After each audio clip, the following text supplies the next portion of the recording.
Shalom Bapak Ibu Saudara yang kekasih di dalam Tuhan kita Yesus Kristus. Video kali ini bagian yang keempat. Saya akan membahas masih di dalam pembahasan kita sebelumnya mengenai tanda-tanda akhir zaman. Dan pembahasan kali ini saya akan melanjutkan mulai ayat yang ke-6 di dalam 2 Tesalonika pasal yang kedua, ayat yang ke-6 sampai yang ke-12. Dan sekarang kamu tahu apa yang menahan dia, sehingga ia baru akan menyatakan diri pada waktu yang telah ditentukan baginya. Karena secara rahasia kedurhakaan telah bekerja, tetapi sekarang masih ada yang menahan. Kalau yang menahannya itu telah disingkirkan, pada waktu itulah si pendurhaka baru akan menyatakan dirinya. Tetapi Tuhan Yesus akan membunuhnya dengan nafas mulutnya dan akan memusnahkannya kalau ia datang kembali. Kedatangan si pendurhaka itu adalah pekerjaan iblis dan akan disertai rupa-rupa perbuatan ajaib, tanda-tanda dan mujizat-mujizat palsu, dengan rupa-rupa tipu daya jahat terhadap orang-orang yang harus binasa karena mereka tidak menerima dan mengasihi kebenaran dapat menyelamatkan mereka. Dan itulah sebabnya Allah mendatangkan kesesatan atas mereka yang menyebabkan mereka percaya akan dusta, supaya dihukum semua orang yang tidak percaya akan kebenaran dan yang suka kejahatan. Kita akan melihat bagaimana Paulus menjelaskan mengenai antikristus. Ketika antikristus datang berkuasa, tetapi kali ini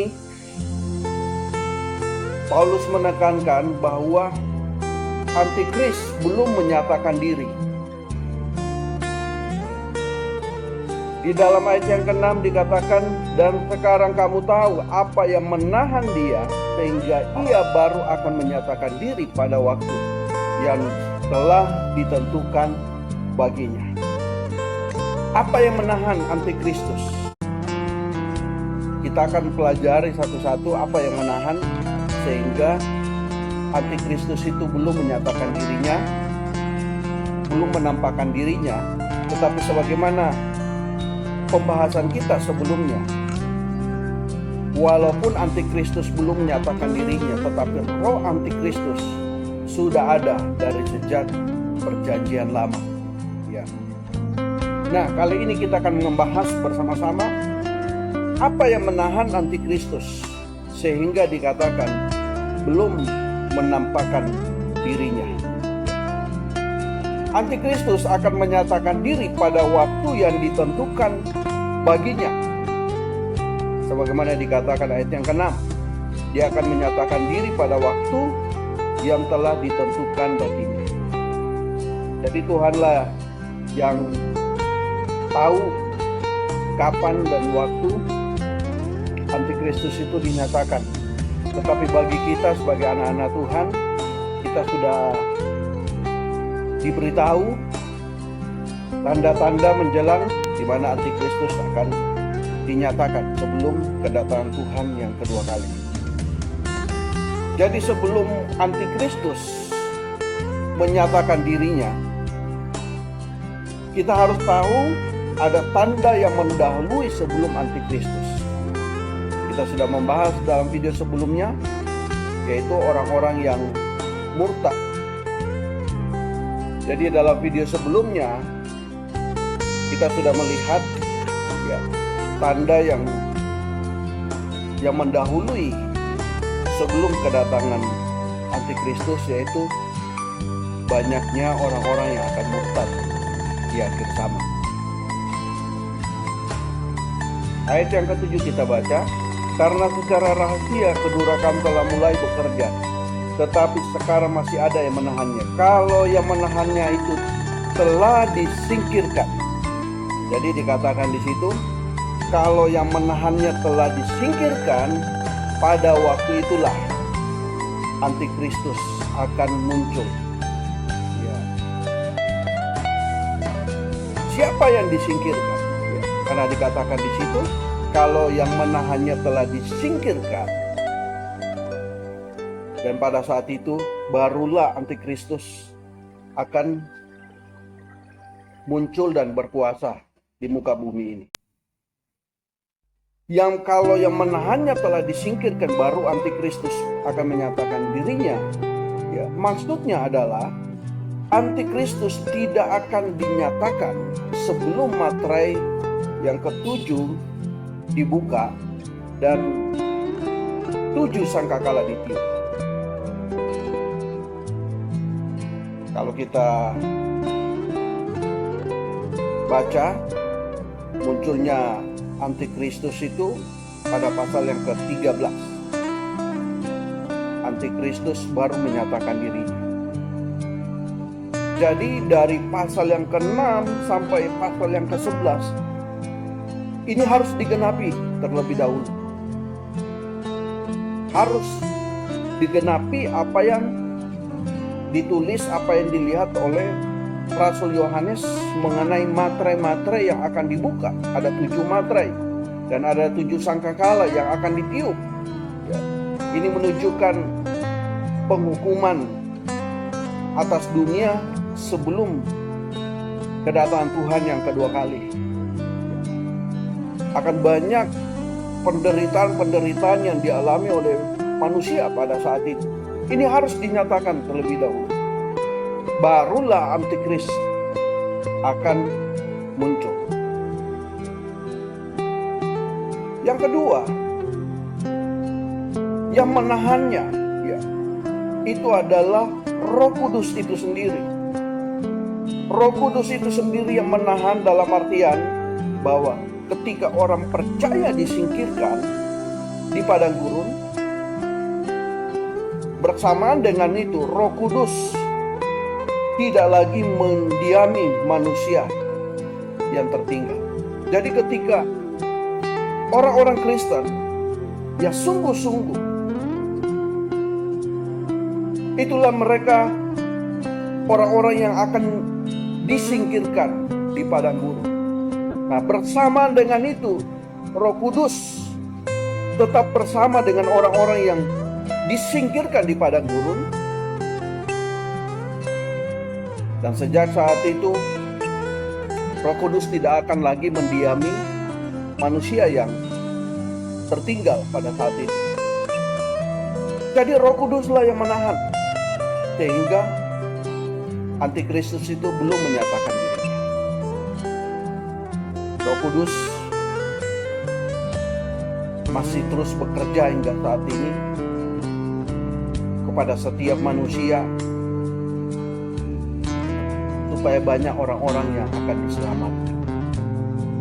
Itu sebabnya kita harus membuka diri kita terhadap pekerjaan Roh Kudus,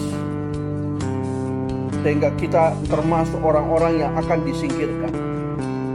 Saat ini masih anugerahnya masih terus dinyatakan, masih Roh Kudus masih menahan, sehingga antikristus itu belum menyatakan dirinya.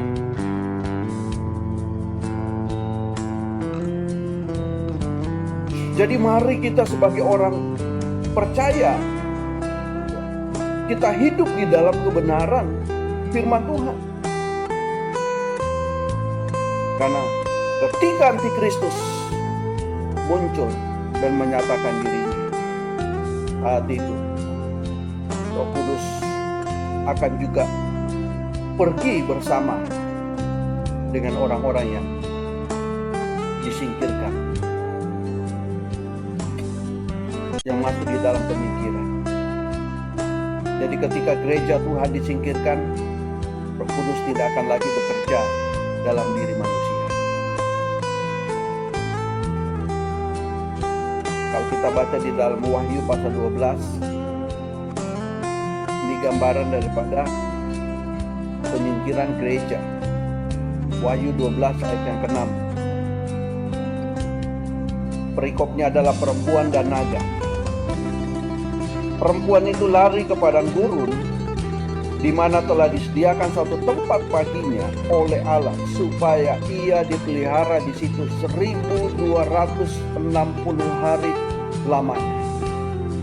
Ada seorang penafsir mengatakan bahwa perempuan yang lari di padang gurun ini adalah orang Israel. Tetapi ayat ini, menurut saya ini bukanlah orang Israel. Tetapi pada akhir zaman juga nanti orang-orang Israel akan datang berhimpun dan percaya kepada Tuhan. Mereka yang percaya kepada Tuhan, orang-orang Yahudi yang percaya kepada Yesus, mereka termasuk golongan gereja Tuhan. Jadi kalau mereka percaya di akhir-akhir zaman, mereka percaya kepada Yesus kembali, mereka akan termasuk orang-orang yang nanti akan dipelihara oleh Tuhan, disingkirkan oleh Tuhan. Jadi perempuan yang lari di padang gurun ini bukanlah orang Israel, tetapi ini adalah gereja Tuhan, tubuh Kristus yang akan mengalami penyingkiran dan dipelihara selama 3,5 tahun. 1260 hari lamanya, 3,5 tahun, di mana masa antikristus berkuasa di muka bumi. Diberikan kesempatan 3,5 tahun untuk berkuasa atas bumi ini. Tetapi gereja Tuhan yang sungguh-sungguh akan disingkirkan, masuk di dalam penyingkiran. Nah, hal yang menarik kita membahas bagaimana cara Tuhan menyingkirkan gerejanya, melindungi gerejanya dari siksaan antikristus selama 3,5 tahun. Di dalam ayat yang ke-14 kita melihat di situ bersama-sama, kepada perempuan itu diberikan kedua sayap dari burung nasar yang besar, supaya ia terbang ke tempatnya di padang gurun, di mana ia dipelihara jauh dari tempat ular itu selama 1 masa dan 2 masa dan setengah masa. Ya. Perempuan itu dikatakan diberikan kedua sayap dari burung nasar yang besar.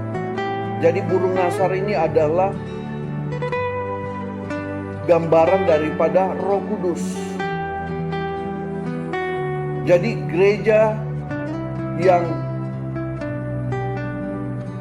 itu dikatakan perempuan itu diberikan kedua sayap dari burung nasar.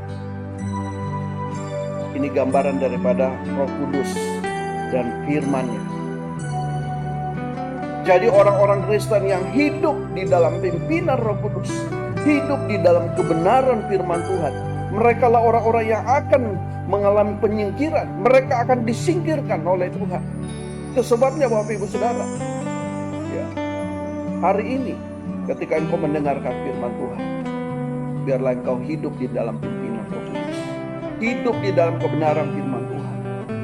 Ya, karena kita berada di penghujung zaman ini. Antikris akan muncul dan akan berkuasa. Ya, tidak lama lagi dia akan muncul dan berkuasa. Sebab itu kita mempersiapkan diri kita. Mari kita hidup di dalam kekudusan, hidup di dalam kebenaran firman Tuhan. Sehingga kita termasuk orang-orang yang akan disingkirkan oleh Tuhan.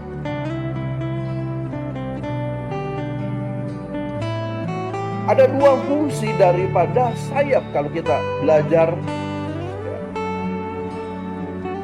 Fungsi yang pertama adalah sayap burung nasar.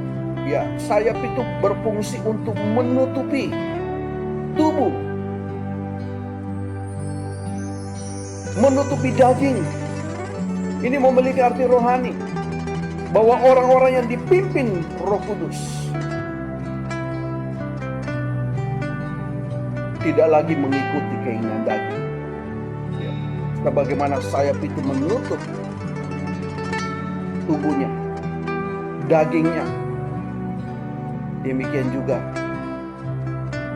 kita sebagai anak-anak Tuhan, orang-orang yang mengalami penyingkiran, tentu mereka bukan orang-orang yang hidup di dalam hawa nafsu kedagingan, tapi mereka adalah orang-orang yang hidup di dalam pimpinan Roh Kudus. Bagaimana kita bisa hidup di dalam pimpinan Roh Kudus? Ada langkah yang harus kita lakukan sebelum hidup kita dipimpin oleh Roh Kudus. Ya, langkah yang pertama kita lihat, ya, kita harus mengalami kelahiran baru. Itulah langkah, ya.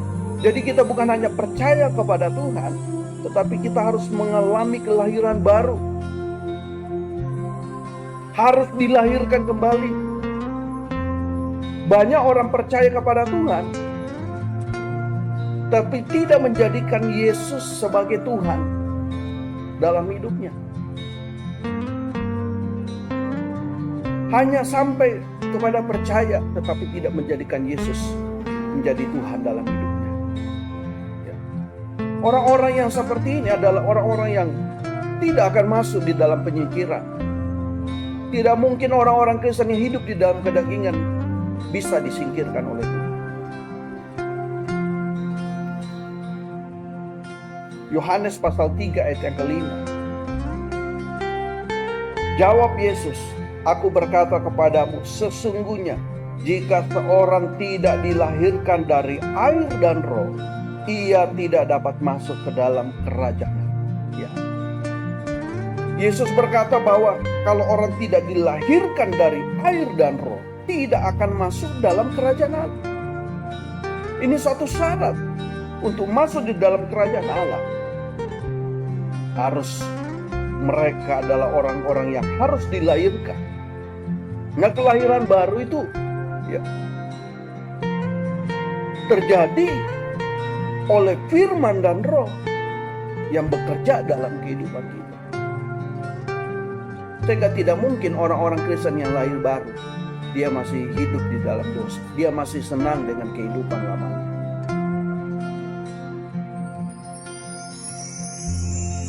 Jadi seharusnya kita percaya kepada Tuhan dan memberikan diri kita untuk masuk dalam baptisan air. Harusnya menjadi sebuah satu paket dengan kelahiran baru. Tetapi sayangnya, ya, kita melihat banyak orang-orang yang percaya bahkan sudah dibaptis, tetapi hidupnya masih tetap sama. Ya, ini Kristen agamawi. Tidak ada perubahan dalam hidupnya. Masih tetap sama seperti dia sebelum dia percaya kepada Tuhan. Ini Kristen agamawi. Karena orang yang lahir baru, orang yang mengalami kelahiran baru, ya, pasti hidupnya berubah. Karakternya berubah, sifatnya berubah. Ini secara otomatis. Dan Tuhan katakan, hanya orang yang lahir baru, itulah orang-orang yang masuk di dalam kerajaan Allah. Ya. Mereka juga orang-orang yang masuk di dalam penyingkiran, disingkirkan oleh Roh Kudus. Kedua, sayap burung Nasar itu berbicara tentang air dan roh, firman dan Roh Kudus. Ketika kita mengalami kelahiran baru, barulah kita bisa hidup di dalam pimpinan roh. Galatia 5 yang ke-16. Maksudku ialah hiduplah oleh roh, maka kamu tidak akan menuruti keinginan daging. Jadi Paulus menekankan kepada jemaat di Galatia untuk hidup oleh roh, hidup di dalam pimpinan roh, maka kamu tidak akan menuruti keinginan daging. Jadi tidak mungkin orang-orang yang hidup di dalam pimpinan roh itu mereka juga hidup di dalam kedagingan. Secara otomatis ketika hidup kita dipimpin oleh Roh Kudus, maka kita tidak mungkin lagi hidup di dalam kedagingan.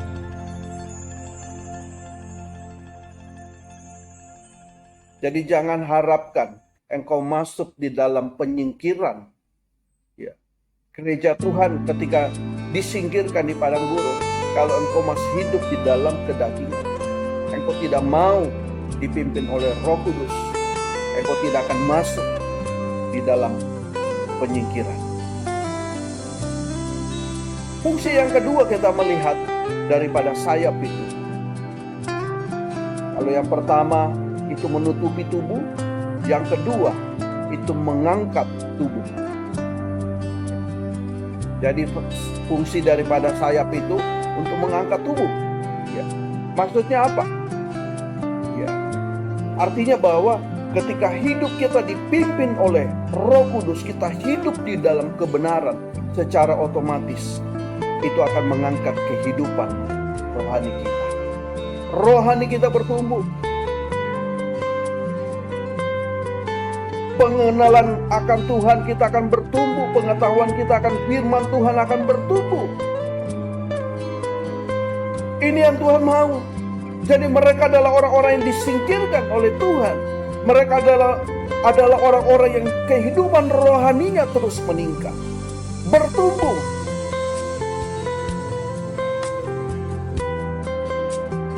Jadi sayap burung Nasar itu, orang yang hidupnya dipimpin oleh Roh Kudus dan firman, secara otomatis itu akan mengangkat kehidupan rohani kita. Ibrani pasal 4 yang ke-1.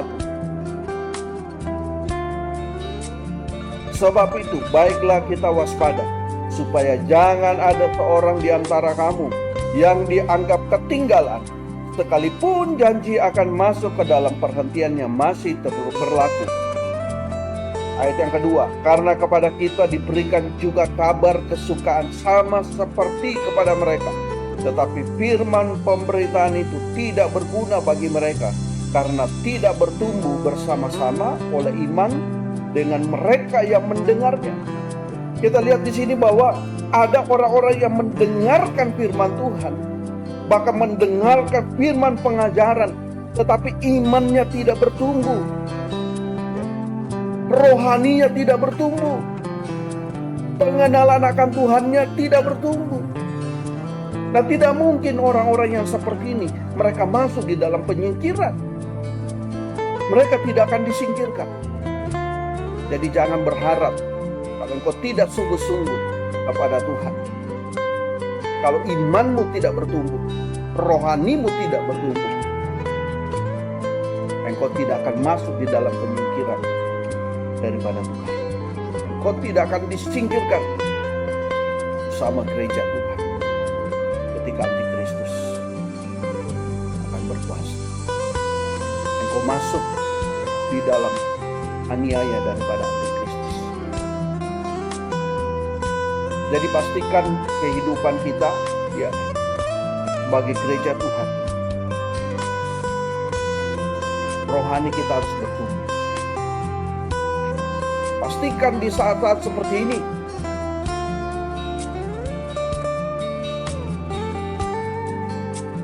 kita tidak bisa lagi beribadah seperti dulu.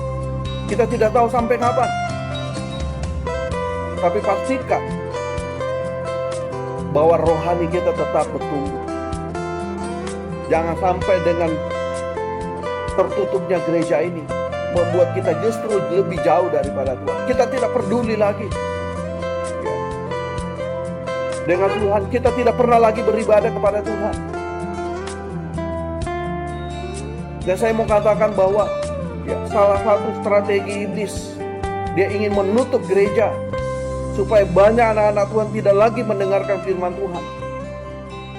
Dengan gereja ditutup, ini adalah satu pekerjaan daripada kuasa-kuasa kegelapan. Supaya banyak anak-anak Tuhan tidak peduli lagi dengan beribadah, tidak peduli lagi dengan gereja.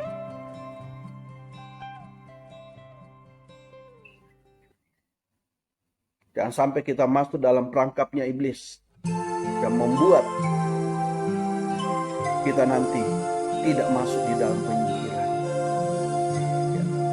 Jadi orang Kristen harus peka dengan setiap kejadian-kejadian saat ini. Jangan membuat rohanimu mundur dengan tidak beribadah lagi di gereja.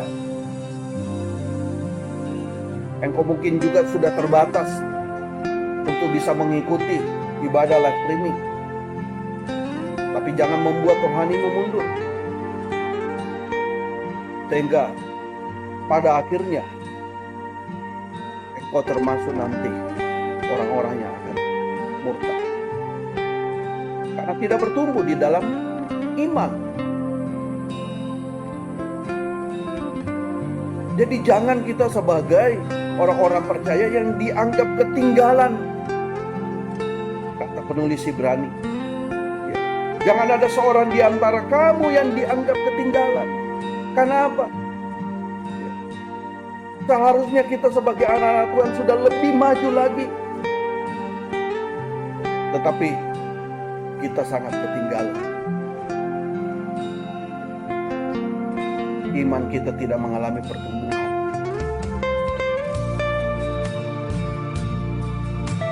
Jadi orang-orang yang masuk di dalam penyingkiran adalah orang-orang yang kehidupan rohani terus bertumbuh, imannya terus bertumbuh.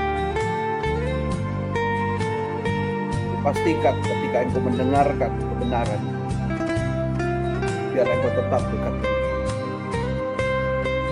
Banyak hal strategi daripada iblis membuat engkau tidak lagi ke gereja, membuat engkau tidak lagi mendengarkan kebenaran-kebenaran firman Tuhan yang disampaikan oleh hamba-hamba Tuhan. Banyak hal yang dikerjakan oleh iblis yang membuat engkau malas membaca firman Tuhan Alkitab. Engkau tidak akan mengalami pertumbuhan. Engkau malas membaca Alkitab. Engkau tidak lagi mendengarkan khotbah-khotbah. Akhir zaman ini banyak akan muncul kata firman Tuhan, ya, pengejek-pengejek di akhir zaman, terutama hamba-hamba Tuhan, pendeta-pendeta, ya, akan mengalami tekanan, ya, di akhir zaman ini, sehingga banyak orang tidak percaya lagi kepada hamba Tuhan. Nah, ini semua strategi daripada iblis yang membuat engkau semakin jauh dari Tuhan. Akan banyak perkataan-perkataan yang berkata engkau tidak perlu lagi ke gereja. Jangan kita masuk di dalam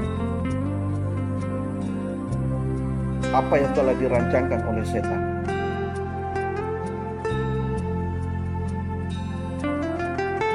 Di dalam masa antikris, ketika antikris itu berkuasa, akan ada orang-orang Kristen yang tertinggal, tidak masuk di dalam penyingkiran. Kita baca di dalam Wahyu pasal 13 ke-7 sampai yang ke-10. Pasal 13 ini adalah munculnya antikristus. Kita baca di dalam ayat yang ke-7 sampai yang ke-10. Dan ia diperkenankan untuk berperang melawan orang-orang kudus dan untuk mengalahkan mereka. Dan kepadanya diberikan kuasa atas setiap suku dan umat dan bahasa dan bangsa. Dan semua orang yang diam di atas bumi akan menyembahnya, yaitu setiap orang yang namanya tidak tertulis sejak dunia dijadikan di dalam kitab kehidupan dari anak domba yang telah disembelih. Barang siapa bertelinga hendaklah ia mendengar. Barang siapa ditentukan untuk ditawan, ia akan ditawan. Barang siapa ditentukan untuk dibunuh dengan pedang, ia harus dibunuh dengan pedang. Yang penting di sini ialah ketabahan dan iman orang-orang kudus. Jadi ada orang-orang Kristen yang masuk di dalam aniaya antikristus. Mereka tidak masuk di dalam penyingkiran. Kita membaca di sini, ya, karena pasal yang ke-10 dikatakan di situ ada orang-orang yang ditentukan untuk ditawan dan ada orang-orang yang ditentukan untuk dibunuh. Jadi artinya bahwa ada orang-orang Kristen yang tertinggal. Itu sebabnya kita harus pastikan jangan sampai kita termasuk golongan orang-orang yang tertinggal. Kalau engkau termasuk golongan orang-orang yang tertinggal, engkau harus berjuang dengan sekuat tenagamu. Karena saat itu Roh Kudus sudah disingkirkan, tidak lagi bekerja, tidak akan lagi mendiami kehidupan manusia. Karena Roh Kudus ikut disingkirkan ya, bersamaan dengan gereja Tuhan. Jadi Roh Kudus tidak akan lagi bekerja dalam diri manusia ketika gereja Tuhan sudah disingkirkan. Jadi orang-orang Kristen yang tertinggal akan berjuang dengan kekuatannya. Bahkan mereka harus membayar dengan darahnya sendiri. Karena Roh Kudus tidak akan lagi bekerja. Dia harus berjuang dengan kekuatan sendiri. Betapa ngerinya ketika kita masuk di dalam aniaya Kristus. Kan kita harus berjuang dengan kekuatan diri kita sendiri. Akan ada orang-orang yang sudah memang ditentukan untuk ditawan, tetapi ada orang yang ditentukan untuk dibunuh oleh pedang firman Tuhan. Jadi mereka adalah orang-orang yang hanya nasihat firman Tuhan. Dikatakan ayat 10, yang penting di sini adalah ketabahan dan iman orang-orang kudus. Ya, kita harus tetap tabah. Ya. Iman orang-orang kudus yang tertinggal pada saat itu tidak masuk dalam penyingkiran. Engkau harus tetap kuat. Dan jangan engkau menyembah kepada patung. Jangan engkau menerima tanda yang diberikan oleh antikristus. Engkau harus kuat dan berjuang. Ya, dengan membayar dengan darahmu sendiri. Karena selama engkau menjadi orang-orang Kristen, engkau menjadi orang-orang percaya yang mengaku sebagai orang percaya, engkau menganggap rendah anugerah Tuhan, kasih karunia Tuhan yang Tuhan telah berikan, darahnya yang sudah menebus kehidupan kita. Engkau menjadikan itu sia-sia dalam hidupmu. Karena engkau tidak menghargai penebusan Tuhan, darah Kristus itu sendiri. Engkau harus membayar dengan darahmu sendiri. Ketika engkau masuk di dalam penyingkiran, engkau masuk di dalam masa antikristus, engkau harus membayar dengan darahmu sendiri. Itu sebabnya hari-hari ini mari kita tetap berjuang. Jangan ada satu perkataan pun yang mau melemahkan iman kita, sehingga kita tidak mau berjuang untuk hidup di dalam kebenaran, untuk hidup di dalam kekudusan, untuk hidup melakukan firman Tuhan. Kita harus berjuang di hari-hari seperti ini. Diperlukan perjuangan yang kuat. Jangan sampai imanmu lemah dan tidak bertumbuh. Tuhan masih memberikan kesempatan buat kita. Anugerahnya masih tetap berlaku hingga saat ini. Di dalam 2 Korintus pasal yang ke-6 ayat yang ke-1 dan 2. Sebagai teman-teman sekerja, kami menasihatkan kamu supaya kamu jangan membuat menjadi sia-sia kasih karunia Allah yang telah kamu terima. Sebab Allah berfirman, pada waktu aku berkenan, aku akan mendengarkan engkau. Dan pada hari aku menyelamatkan, aku akan menolong engkau. Sesungguhnya waktu ini adalah waktu perkenanan itu. Sesungguhnya hari ini adalah hari penyelamatan itu. Ya. Firman Tuhan katakan, hari ini adalah waktu perkenanan. Hari ini adalah waktu penyelamatan. Ya. Itu sebabnya ketika engkau mendengarkan kebenaran ini, engkau mendengarkan firman ini, hari ini adalah hari perkenanan Tuhan. Engkau datang kepada Tuhan, engkau bertobat, engkau sungguh-sungguh kepada Tuhan. Karena anugerahnya masih tetap berlaku sampai saat ini. Hari ini adalah hari penyelamatan buat kita. Ya. Di hari-hari ini Tuhan masih memberikan kesempatan buat gerejanya, supaya engkau masuk di dalam golongan-golongan orang-orang yang akan disingkirkan oleh Tuhan. Hari ini hari perkenanan Tuhan. Hari ini adalah waktu penyelamatan. Itu sebabnya engkau datang kepada Tuhan, engkau sungguh-sungguh kepada Tuhan, engkau bertobat. Kalau engkau hidupmu sudah jauh dari Tuhan, engkau hidup di dalam dosa, engkau datang kepada Tuhan, engkau sungguh-sungguh, karena kita sudah ada di penghujung zaman. Antikris akan berkuasa. Sebentar lagi antikris akan menguasai dunia ini. Sebab itu pastikan ya, kita hidup di dalam pimpinan Roh,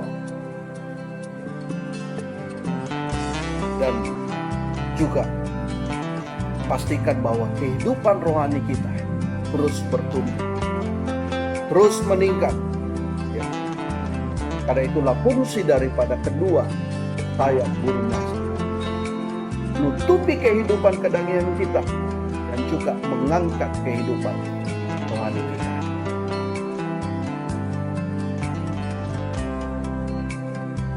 Mari engkau datang kepada Tuhan, sungguh-sungguh kepada Tuhan, dan Tuhan akan menolong.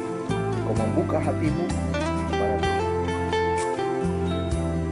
Kalau engkau mendengarkan khotbah ini, saya mengajak kepada Bapak Ibu Saudara, kalau engkau belum menerima Tuhan Yesus, hari ini engkau membuka hatimu. Saya akan berdoa, saya akan menuntun Bapak Ibu Saudara untuk menerima Tuhan Yesus sebagai Tuhan dan Juru Selamat. Engkau tutup mata, kita akan berdoa dan saya akan menuntun Bapak Ibu Saudara. Kita tutup mata. Bapa di dalam surga, kami mengucap syukur, terima kasih Tuhan buat hari ini. Engkau melihat tangan-tangan yang terangkat, Engkau melihat hati-hati yang terbuka kepada Engkau. Dan saat ini hamba-Mu berdoa, kiranya anugerah-Mu, kasih karunia Tuhan turun atas kehidupan umat-Mu yang mendengarkan firman kebenaran ini. Biarlah mereka membuka hati mereka, mereka mendengarkan kebenaran ini dan menerima Engkau sebagai Tuhan dan Juru Selamat. Dan hari ini Tuhan, biarlah Engkau masuk dan menguasai kehidupan anak-Mu Tuhan, kehidupan umat-Mu yang membuka hatinya untuk menerima Engkau sebagai Tuhan dan Juru Selamat mereka di dalam nama Tuhan Yesus Kristus. Biarlah anugerah-Mu menjangkau kehidupan mereka, sehingga mereka menerima keselamatan. Terima kasih Bapa untuk hamba-Mu di dalam nama Tuhan Yesus Kristus. Haleluya.